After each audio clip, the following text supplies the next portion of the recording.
ご視聴ありがとうございます。今回は時代に飲まれて衰退した駅に迫ります。近代的な地下駅に隠された栄枯盛衰の歴史、次なる転換点を解説します。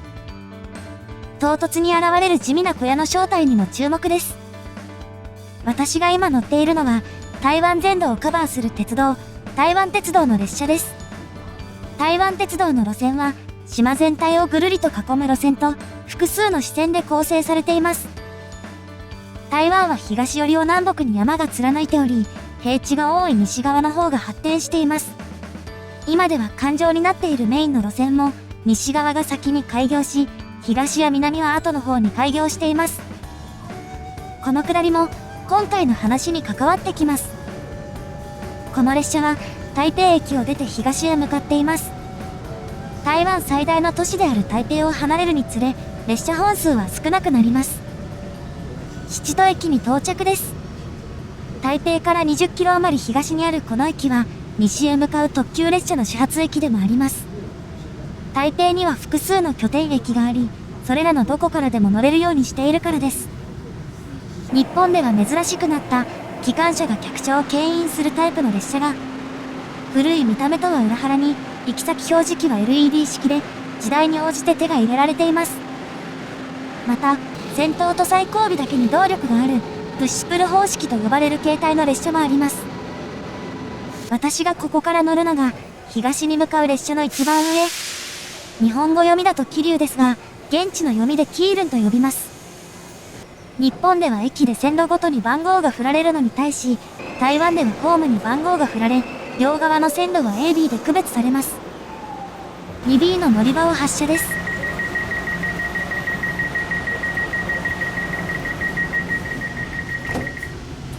私が乗っている車両は向こうを走っているのと同じです。近代的な見た目の一方、車内の LED 表示器には汽車のイラストが出ています。次の八都駅は七都駅ほどではありませんが、そこそこ大きい駅で、ホーム3つ、線路4本があります。そしてこの駅を出ると、2本の線路が右に離れていきます。結構きつめのカーブになっているあの路線が、台湾を囲む環状線の一部です。あの線路が急カーブになっているのは、この先にある川を避けるためですが、もちろんそれだけではありません。ここまでは分かりやすさ重視で環状線と言っていましたが、この駅を境に路線名が変わっています。メインルートが急カーブになっている理由は、大体限られています。八都駅周辺の路線がこちら。特急列車がバンバン走るのは桐生駅を経由しないルートの方で、桐生駅を発着する特急はそれより少ないです。一方、路線名はこのようになっています。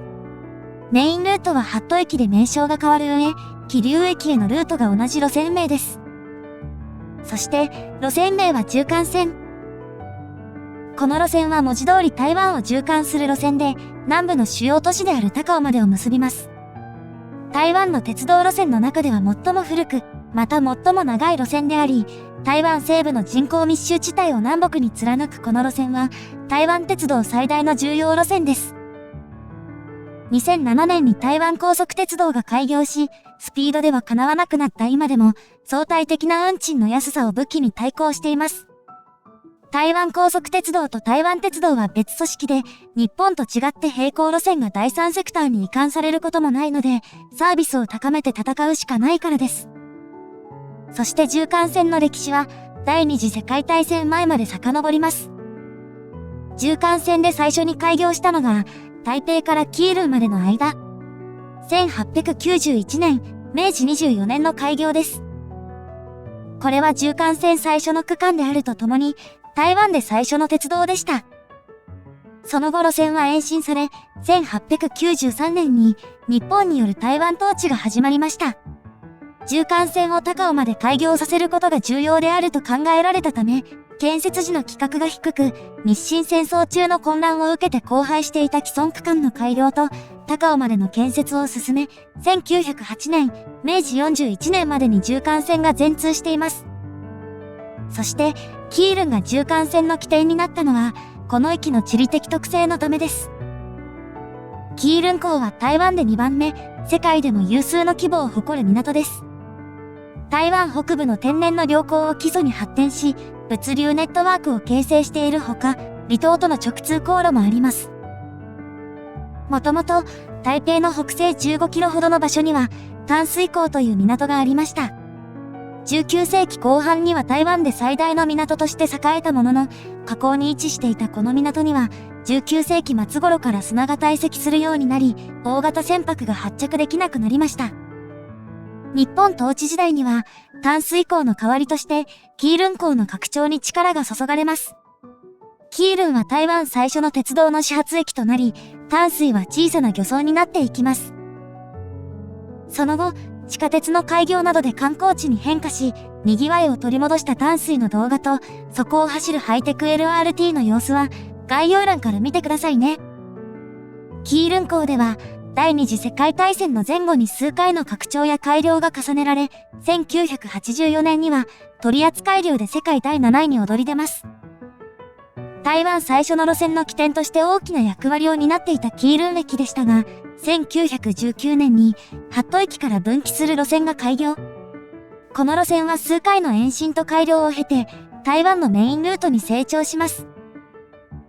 基隆駅を発着する特急列車は順次削減され、2010年12月のダイヤ改正以降、台北方面への指定席付き特急列車は、自強号と呼ばれる列車のみになりました。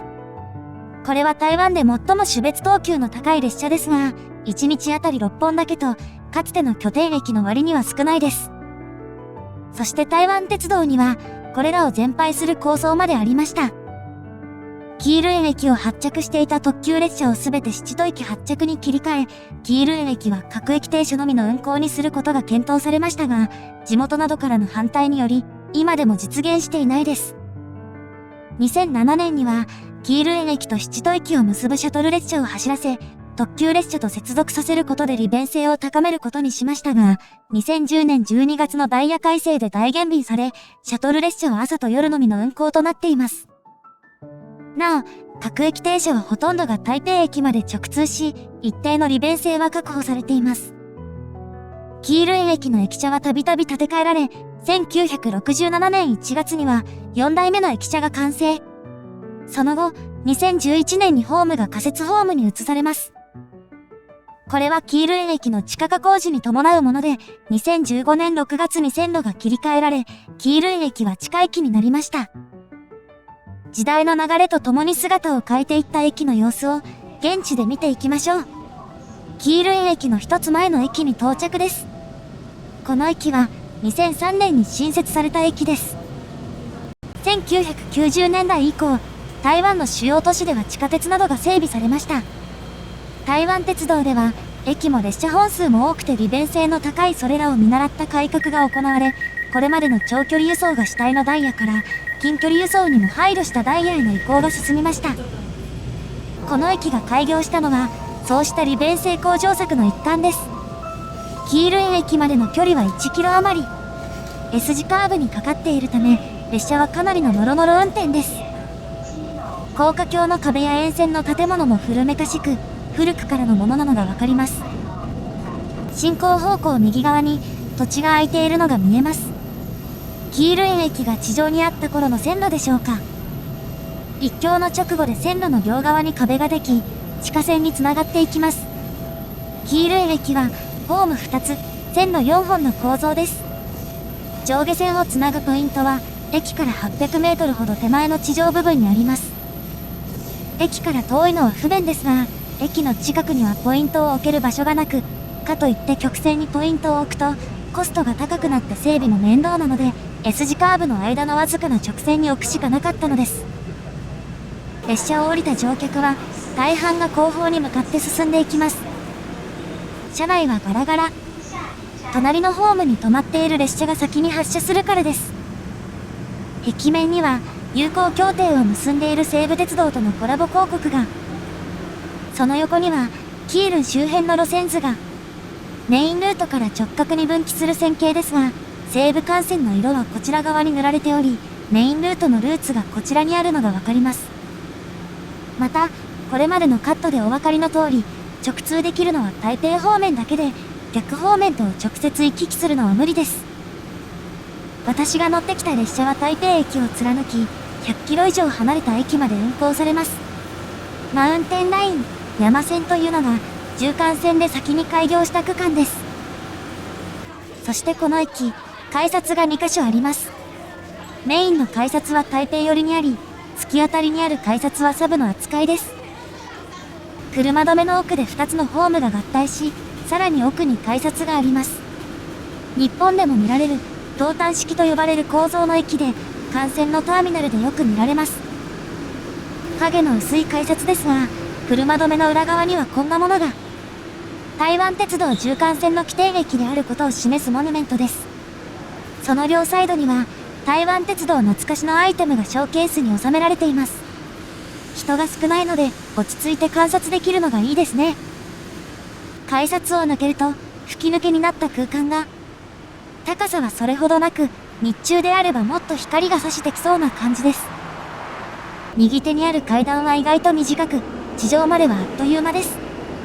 このためキールン駅は、地下駅ではなく半地下駅と扱われることもあります。駅舎も南北で分離されており、こちらにはバッチリ北の文字が。改札階の光が漏れているところに、駅の浅さが伺えます。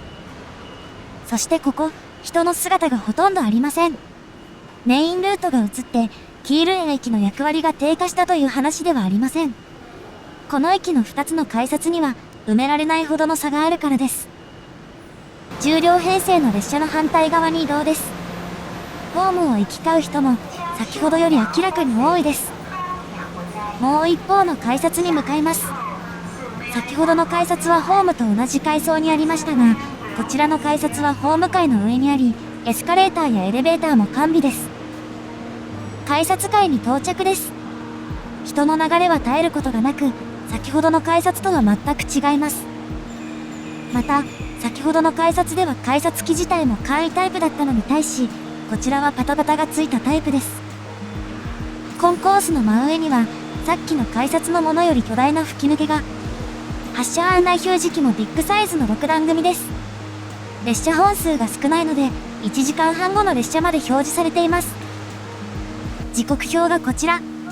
日中でもある程度の本数がありますが、縦貫線の起点だった駅としては寂しいボリュームです。この横にはこんな張り紙が。年一で行われる運転士の昇進試験のため、勤務シフトに余裕がなくなり、一部の列車が運休になる旨の告知です。こうした運休は台湾全域で行われており、それを知らずにローカル線に乗りに行き、現地で撃沈したのは内緒です。